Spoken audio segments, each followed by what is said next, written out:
और आइए इस बीच बड़ी खबर का रुख करते हैं। आपको बता देंगे टीएमसी नेता सुब्रत मुखर्जी अस्पताल में भर्ती कराए गए हैं। कोलकाता के एसएसकेएम अस्पताल में भर्ती हुए हैं सुब्रत मुखर्जी। टीएमसी नेता शोभन चटर्जी, मदन मित्रा भी भर्ती है अस्पताल में। देर रात अस्पताल में इनको भर्ती किया गया है।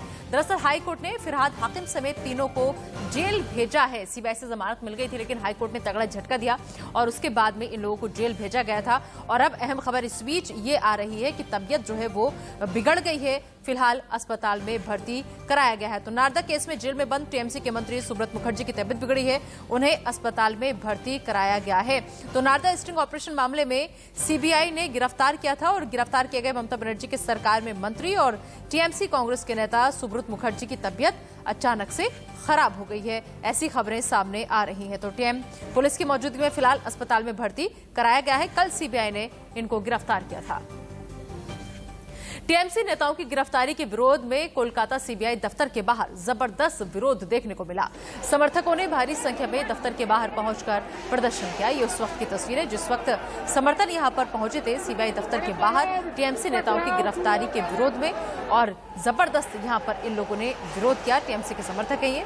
समर्थकों ने भारी संख्या में दफ्तर के बाहर पहुंचकर प्रदर्शन किया। और वहीं कोलकाता ही नहीं, मोदनीपुर में भी टीएमसी नेताओं की जमानत रद्द होने पर भारी विरोध प्रदर्शन देखने को मिला।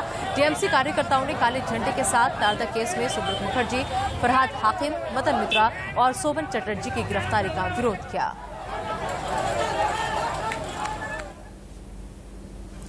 गिरफ्तार टीएमसी नेता फिरहाद हाकिम की बेटी सबा हाकिम और बीजेपी नेता जफर इस्लाम का क्या कहना है, सुनिए।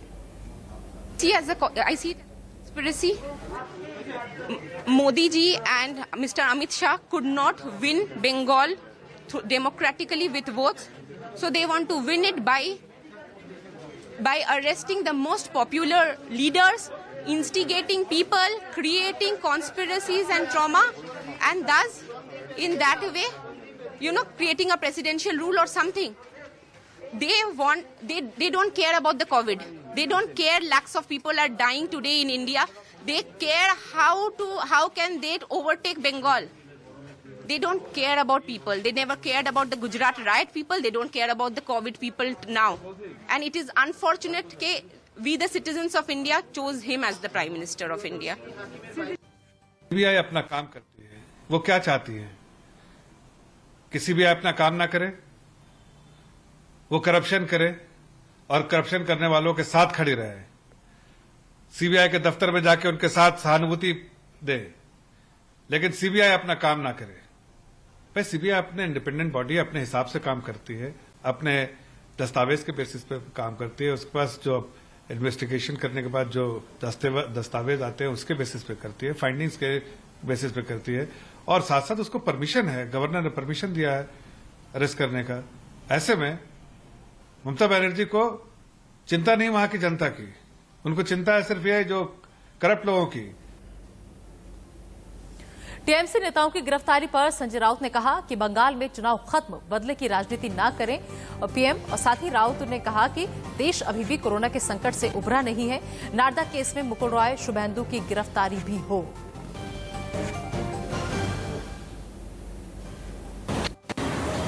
कुछ समय तक बंद करके बंगाल की जनता को मदद करने की जरूरत है। ममता जी के छोटे भाई का निधन कोरोना से हुआ है। हजारों लोग वहां भी कोरोना के साथ जूझ रहे हैं। बात रही सीबीआई की, देखो जिस केस में ममता सरकार की 2 मंत्रियों को अरेस्ट किया है या एमएलए को अरेस्ट किया है नारदा, उसमें तो बीजेपी के आज के 2 बड़े नेता भी शामिल हैं। शुभेंदु अधिकारी का नाम मैंने सुना है, मुकुल रॉय जी का नाम सुना है, तो क्या उनको क्यों बचा रहे हो? अगर आपको कानूनन कार्रवाई करनी है तो सभी को समान न्याय की बात करनी चाहिए। और आइए अब सीधा रुख करते हैं संबित पात्रा की प्रेस कॉन्फ्रेंस का।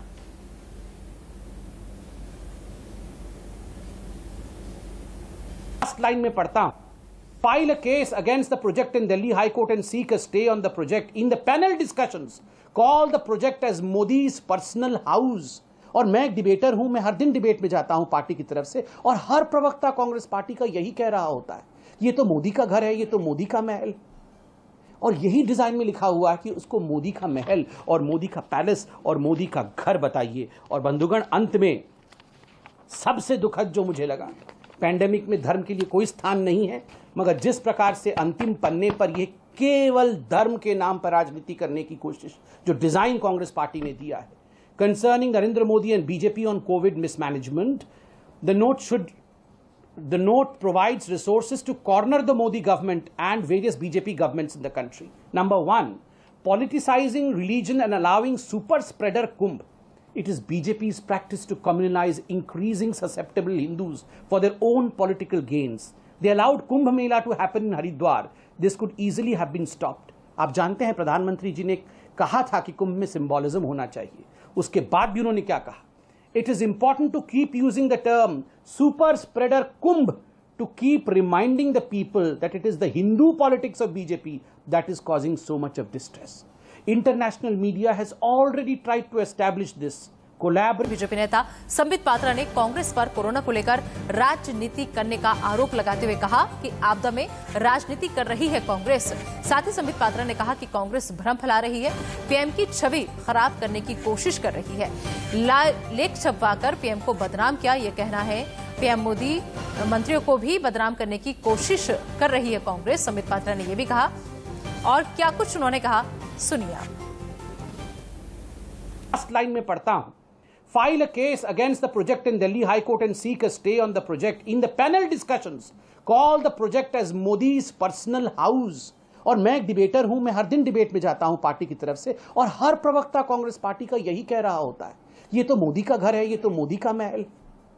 और यही डिजाइन में लिखा हुआ है कि उसको मोदी का महल और मोदी का पैलेस और मोदी का घर बताइए। और बंधुगण, अंत में सबसे दुखद जो मुझे लगा, पैंडेमिक में धर्म के लिए कोई स्थान नहीं है, मगर जिस प्रकार से अंतिम पन्ने पर यह केवल धर्म के नाम पर राजनीति करने की कोशिश जो डिजाइन कांग्रेस पार्टी ने दिया है, concerning Narendra Modi and BJP on Covid mismanagement,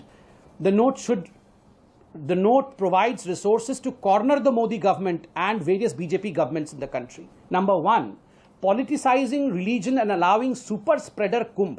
It is BJP's practice to communalize increasing susceptible Hindus for their own political gains. They allowed Kumbh Mela to happen in Haridwar. This could easily have been stopped. आप जानते हैं प्रधानमंत्री जी ने कहा था कि कुंभ में symbolism होना चाहिए, उसके बाद भी उन्होंने क्या कहा? It is important to keep using the term super spreader Kumbh to keep reminding the people that it is the Hindu politics of BJP that is causing so much of distress. International media has already tried to establish this. Collaborate with like-minded international media and journalists to further the narrative. मतलब जो Hindu politics है, कुंभ मेला को super spreader करके आपको spread करना है। आगे क्या लिखा गया है? Avoid getting caught in the trap of Eid and Kumbh false equivalence narrative that BJP will deploy as counter. Neither comment on Eid gatherings nor engage with such comments or posts.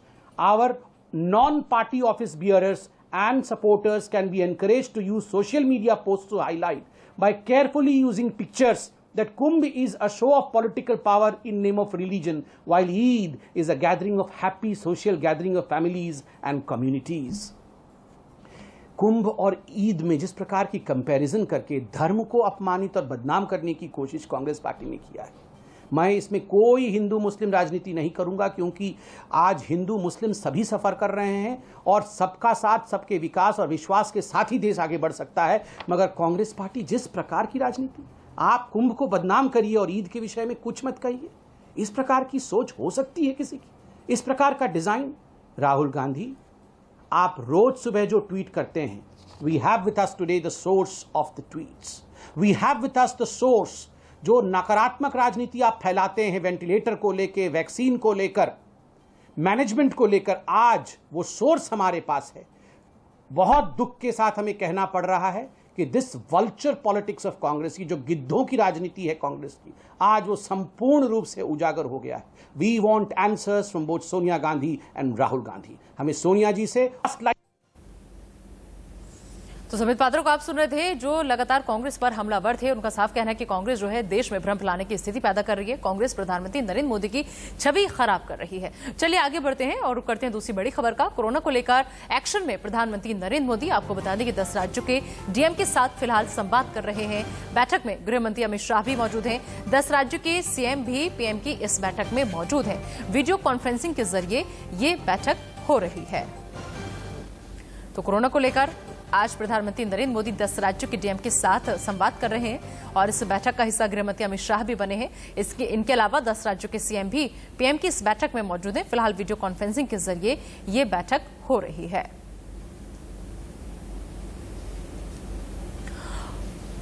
और इधर देश में घटते नए case के बीच मौत के आंकड़े बढ़े हैं। 24 घंटे में कोरोना से रिकॉर्ड 4,329 की मौत हुई है। एक दिन में 2,63,533 नए केस सामने आए हैं। 24 घंटे में 4,22,000 से ज्यादा लोग ठीक भी हुए हैं। अब तक 2,78,719 मरीजों की मौत हो चुकी है। तो 24 घंटे का ये आंकड़ा हम आपको बता रहे हैं कि देश में जिस तरीके से नए केस घट रहे हैं, लेकिन इस बीच मौत के आंकड़े जो हैं वो बढ़ते चले जा रहे हैं। दिल्ली में कोरोना केस तो घटे हैं, लेकिन वैक्सीन का संकट बरकरार है। ज्यादा जानकारी दे रही है इंडिया न्यूज संवाददाता सब्यसाची। देश की राजधानी दिल्ली में 18 से 45 साल एज के लोगों को आने वाले समय में दिक्कत आने वाली है, क्योंकि जो वैक्सीनेशन सेंटर्स है वो बंद होने वाले हैं, क्योंकि देश की राजधानी दिल्ली में वैक्सीनेशन की शॉर्टेज दिखाई दे जा रही है।